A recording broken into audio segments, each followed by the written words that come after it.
Psychiatrist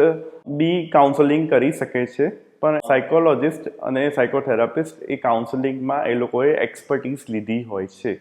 જેમ મેં કીધું કે સાયકોલોજિસ્ટ ને સાયકોથેરાપિસ્ટે ડિટેલિંગમાં હિસ્ટ્રી લેવી પડે છે, બિકોઝ એમને ચાઇલ્ડહુડથી લઈ અને તમારા અત્યાર સુધીનું જે બી લાઈફ રહેલી છે અને એમાં ક્યાં ક્યાં તમને શું શું તકલીફ પડ્યું હોય છે એ બધી જ વસ્તુઓ એને જાણવામાં એમને જરૂરી હોય છે, જેથી કરીને તેમના થોટ્સ, ઇમોશન્સ અને ફિલિંગ્સને એ વધારે સારી રીતે સમજી શકે, કે as a person, as a human being કોણ છે એ બી એને સારી રીતે ખબર પડી શકે. એવું બી હોય છે કે સાયકોલોજિસ્ટ અને સાયકાટ્રિસ્ટ બંનેનું કોલોબરેટિવ વર્ક બી હોય છે. ક્યારેક ક્યારેક એવું હોય છે કે સાયકાટ્રિસ્ટ પાસે કોઈ પેશન્ટ આવે છે